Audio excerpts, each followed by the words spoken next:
بسم اللہ الرحمن الرحیم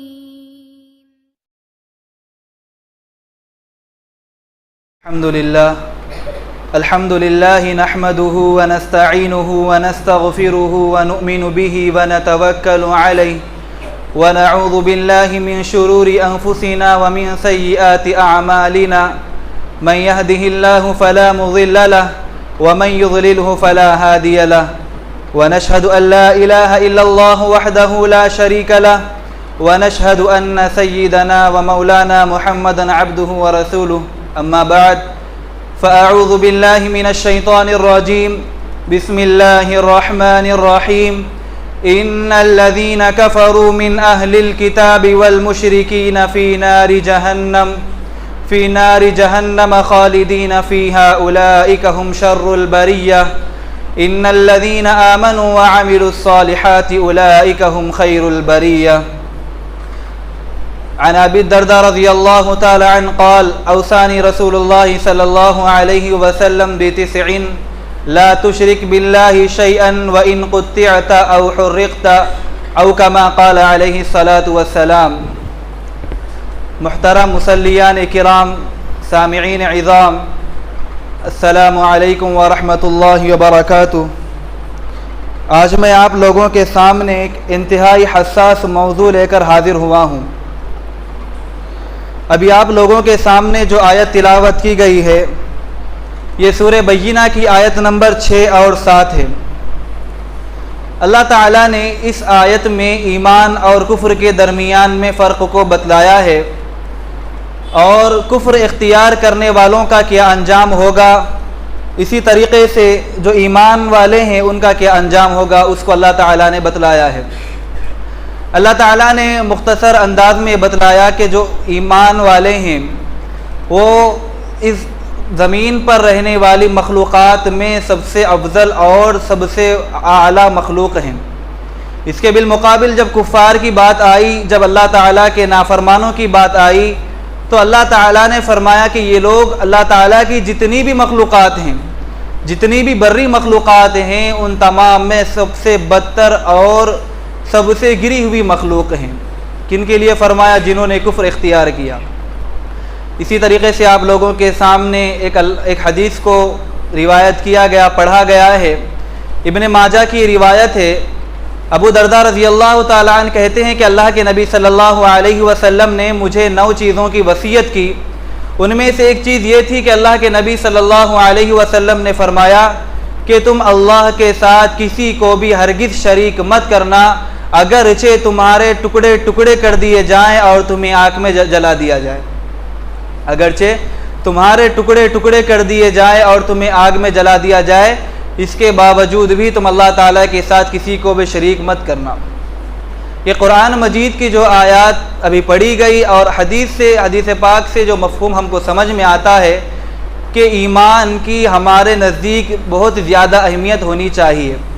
بلکہ ہماری مال، ہماری جان اور ہماری زندگی کے ہر اس چیز سے جو ہماری ضرورت ہے ان تمام سے بڑھ کر ہمارے لیے اہم وہ ایمان ہونا چاہیے. اس قرآن کی آیت سے اور حدیث سے ہم کو معلوم پڑتا ہے.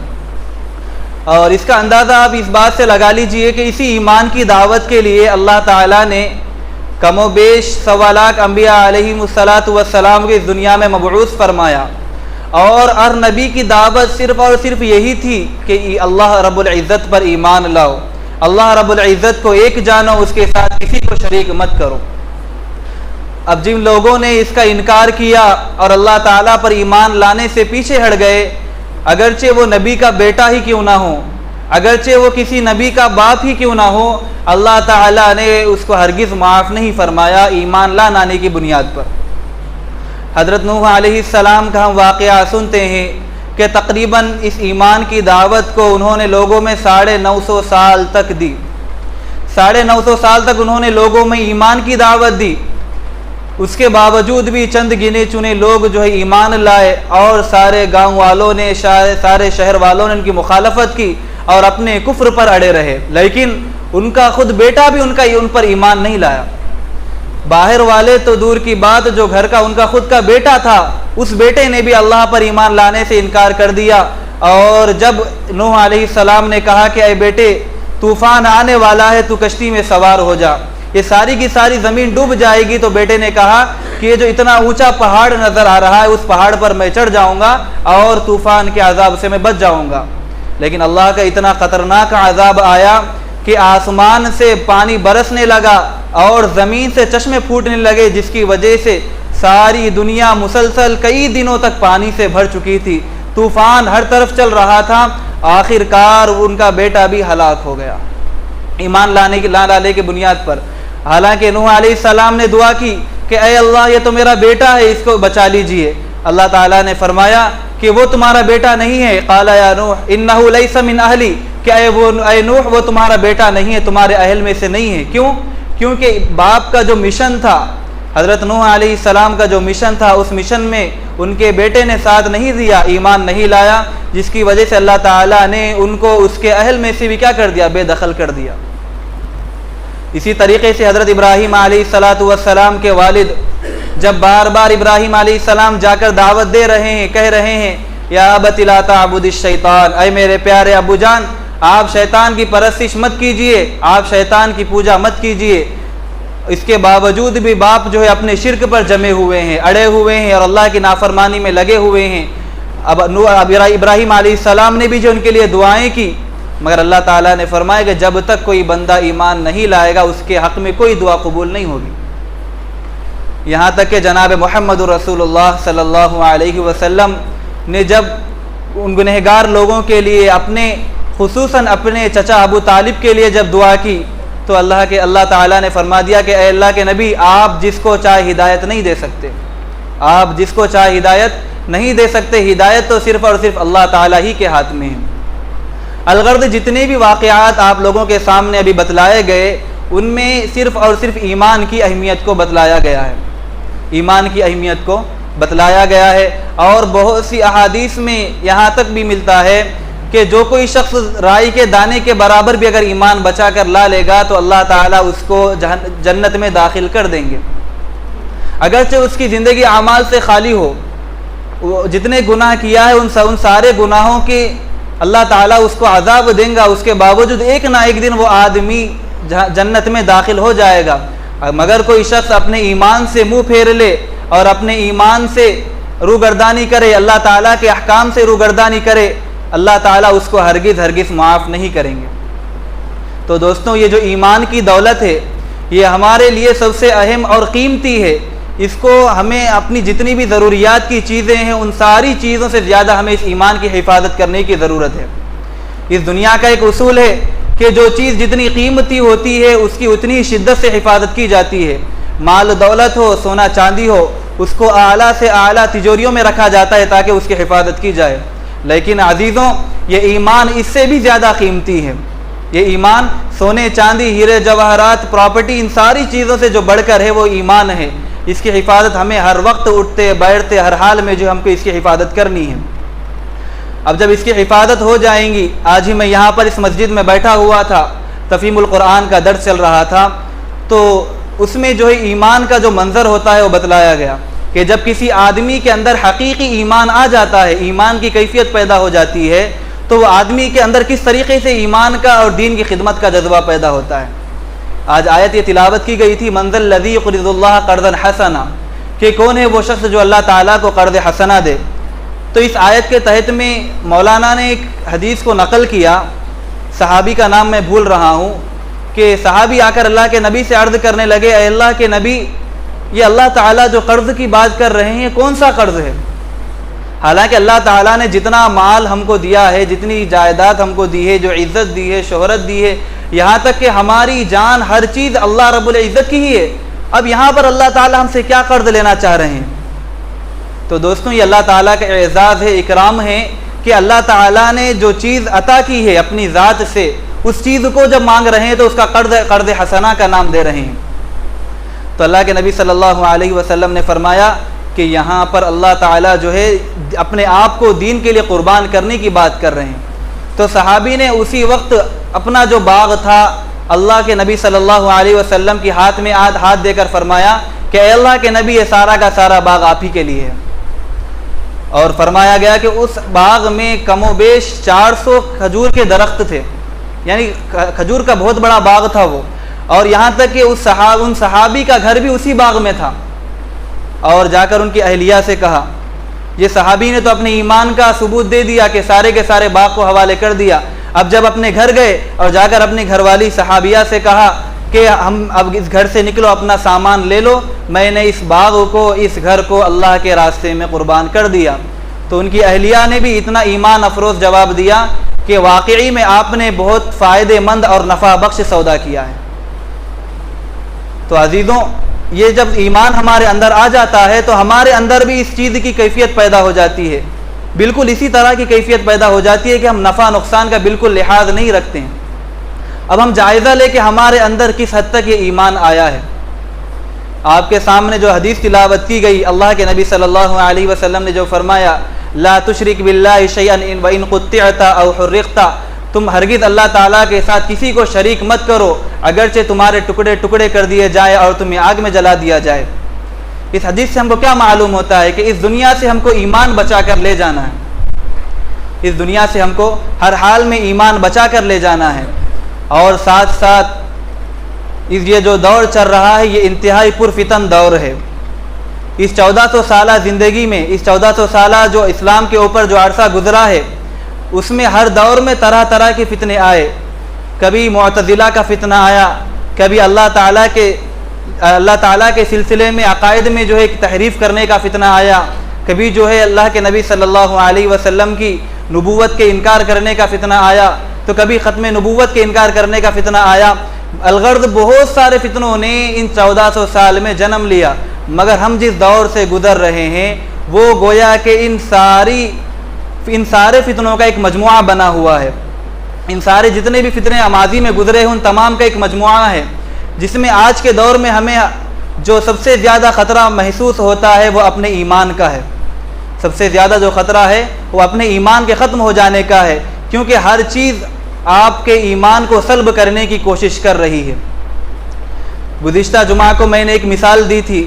کہ کسی ملک کے اندر جو فتنہ و فساد برپا ہوتا ہے یا تو وہ بیرونی ہوتا ہے یا تو وہ اندرونی ہوتا ہے۔ بیرونی یعنی کسی دوسرے ملک نے اس کے اوپر حملہ کیا جس کی وجہ سے اس ملک کے نظم و نسق میں جو ہے تبدیلی آ گئی، خرابی آ گئی۔ اسی طریقے سے جو اندرونی لڑائی جھگڑے ہوتے ہیں، جو فسادات ہوتے ہیں، اس کی وجہ سے بھی ملک کے نظام میں جو ہے ایک تبدیلی اور خرابی پیدا ہو جاتی ہے۔ تو بالکل اسی طرح اسلام بھی جو ہے ایک ملک کے مانند ہے، اسلام بھی ایک ملک کے مانند ہے کہ اس میں بھی جو ہے کبھی بیرونی خطرات پائے جاتے ہیں اور کبھی اندرونی خطرات پائے جاتے ہیں، مگر آج کے دور میں ایک جو بہت بڑا فتنہ ہے وہ ایک بیرونی خطرہ ہے۔ مسلمانوں کے اسلام کو سلب کرنے کی کوششیں کی جا رہی ہیں، چاہے وہ کسی بھی ذریعے سے ہو، کالجوں میں جا کر اسٹوڈنٹس کے ذریعے سے ہو یا پھر مسلم لڑکیوں کے ارتداد کے ذریعے سے ہو،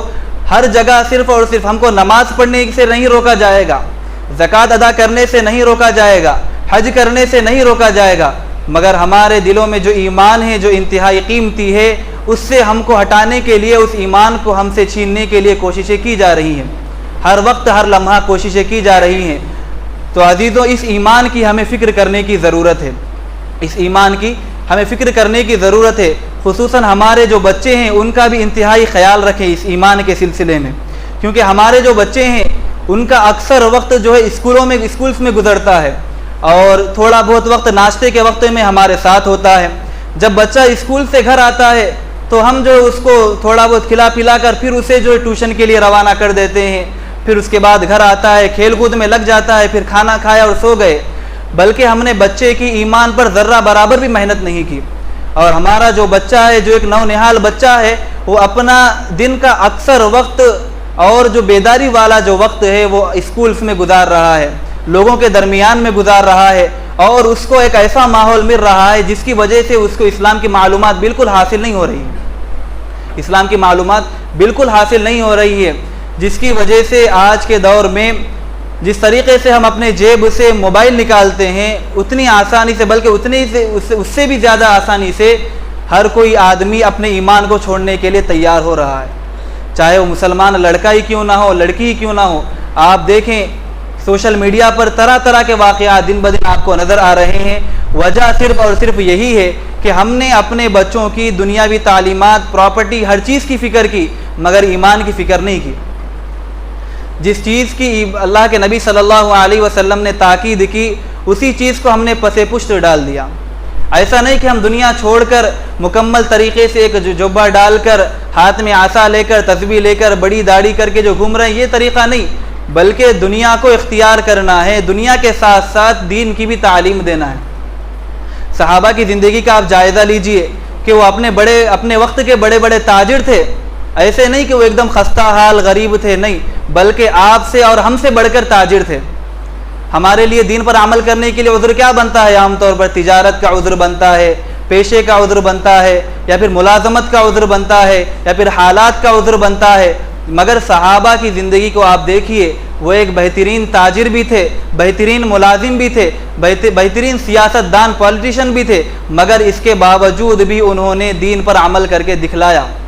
اور قیامت تک کے انسانوں کے لیے نمونہ بن کر بتلایا کہ دنیا میں رہتے ہوئے بھی دینی تعلیمات پر عمل کیا جا سکتا ہے۔ اور اس سلسلے میں ہمیں اپنے بچوں کی فکر کرنے کی ضرورت ہے۔ اپنے اللہ کے نبی صلی اللہ علیہ وسلم نے فرمایا کلکم راعٍ وکلکم مسئولون، کہ تم میں سے ہر ایک ذمہ دار ہے، ہر ایک سے اس کی ذمہ داری کے بارے میں سوال کیا جائے گا۔ اگر آپ باپ ہیں تو آپ کے بچوں کے سلسلے میں سوال کیا جائے گا کہ اپنے بچوں کو کتنا دین پر جمایا ہے، کتنا دینی تعلیمات ان کو دی ہیں۔ اگر آپ شوہر ہیں تو آپ کی بیوی کے سلسلے میں آپ سے سوال کیا جائے گا۔ اگر آپ اپنے علاقے کے لیڈر ہیں، آپ اگر اپنی جماعت کے امیر ہیں، اگر آپ کی لوگ بات مانتے ہیں تو آپ کے ماتحت تمام لوگوں کے بارے میں آپ سے سوال کیا جائے گا کہ ان کے ایمان کی، ان کی دین کی تم نے کتنی فکر کی۔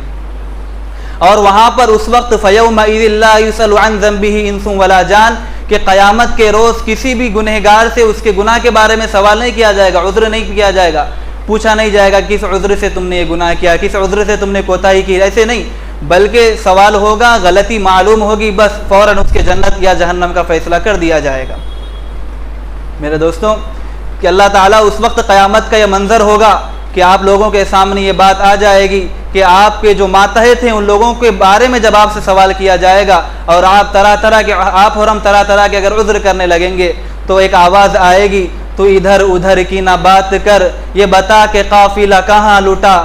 تو ادھر ادھر کی نہ بات کر، یہ بتا کہ قافلہ کیوں لوٹا، مجھے رہزنوں سے گلا نہیں، تیری رہبری کا سوال ہے کہ کس وجہ سے، کہاں جانے، بچے کے کہاں جانے کی وجہ سے یہ چیزیں وجود میں آئی، کہاں جانے کی وجہ سے آپ کے بچے کا ایمان خطرے میں پڑ گیا، ان ساری چیزوں کے بارے میں سوال نہیں کیا جائے گا۔ سوال کیا جائے گا آپ کی سرپرستی کے بارے میں، آپ کی ذمہ داری کے بارے میں کہ آپ نے اپنی ذمہ داری کو کس حد تک نبھایا، آپ نے اپنی ذمہ داری کو کس حد تک نبھایا۔ اور اللہ رب العزت کے جو وعدے ہیں وہ صرف اور صرف ایمان پر ہی ہیں۔ آج دیکھیے کہ مسلمانوں کی کیا حالت بنی ہوئی ہے، مسلمانوں کا جو ریشو اور مسلمانوں کی جو تعلیمی استطاعت وہ ادنا سے ادنا ذات سے بھی نیچے گر گئی ہے۔ جو مسلمان ایک زمانے میں اعلیٰ معیار کے سمجھے جاتے تھے، جن کو سیاست میں بھی ایک اعلیٰ درجے کا سیاست دان سمجھا جاتا تھا، جن کی حکومت کے لوگ جو ہے نمونے پیش کرتے تھے کہ اگر کسی کو حکومت کرنا ہو تو فلاں کی طرح حکومت کرو، مگر آج دور اس طریقے سے آ گیا ہے کہ لوگ ہم سے بات کرنے سے کتراتے ہیں اور ہم سے بات کرنے میں ذلت محسوس کرتے ہیں۔ اس کی وجہ صرف اور صرف یہی ہے کہ اللہ تعالیٰ کا جو وعدہ ہے وَلَا تَحْزَنُوا وَلَا تَهِنُوا وَلَا تَحْزَنُوا وَأَنْتُمُ الْأَعْلَوْنَ إِن كُنتُم مُؤْمِنِينَ، کہ تم لوگ گھبراؤ مت، غمزدہ مت ہو، تم لوگ ہی سر بلند رہو گے اگر تم ایمان والے ہو۔ یہاں پر بھی اللہ تعالیٰ نے آپ کے اور ہمارے ایمان کی ہی شرط لگائی ہے۔ ایک اصول یہ ہے کہ جب شرط پائی جاتی ہے تو مشروط پایا جاتا ہے۔ اگر ہمارے اندر ایمان ہوگا اور حقیقی معنوں میں ایمان ہوگا تو اللہ تعالیٰ جو عزت ماضی میں تھی، جو بلندی ماضی میں تھی اور ہماری جو زندگیوں میں جو نورانیت تھی، اللہ تعالیٰ پھر سے وہ عطا کر دیں گے۔ ورنہ دنیا کی کوئی ایسا فلاسفہ نہیں ہے یا پھر کوئی ایسی حکمت نہیں ہے، کوئی ایسا عالم نہیں ہے کہ ہماری زندگیوں کو سدھار سکے۔ اور اللہ تعالیٰ نے بھی فرما دیا کہ کسی قوم کو بھی اللہ تعالیٰ اس وقت تک نہیں بدلتے جب تک کہ وہ اپنے آپ کو خود بدلنے کا فیصلہ نہ کریں۔ ایسا نہیں ہوگا کہ اب آسمان سے فرشتے اتریں گے، یہ بات بھی ممکن نہیں کہ کوئی نبی آئے گا اور آ کر ہم کو دعوت دے گا، یہ بات بھی جو ہے ممکن نہیں کہ ہمیں جو ہے طرح طرح کی کرامات اور معجزات نظر آئیں گے جس کی وجہ سے ہمارے ایمان مضبوط ہوں گے، نہیں، وہی قرآن ہے، وہی حدیث ہے، بس انہی کو پڑھنا ہے، انہی کو سمجھنا ہے، انہی کی تعلیمات کو دینا ہے، آپس میں ایک دوسرے کو بتلانا ہے، اور انہی کی وجہ سے ہمارے ایمان میں مضبوطی پیدا ہوگی، اس کے علاوہ کوئی اور راستہ نہیں۔ آخری گزارش یہی ہے کہ اپنے ایمان کی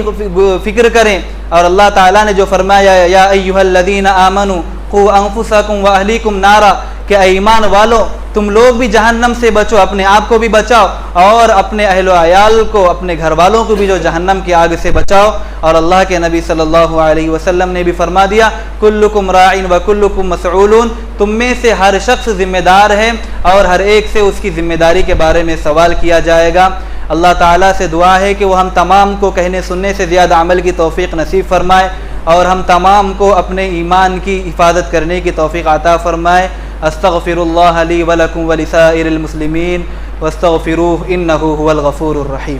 اس چینل کو سبسکرائب کریں اور لوگوں کے ساتھ زیادہ سے زیادہ اس کو شیئر کریں، لائک کریں، اور آپ اس ویڈیو کو کیسے دیکھتے ہیں نیچے کمنٹ باکس میں کمنٹ کریں۔ السلام علیکم ورحمۃ اللہ وبرکاتہ۔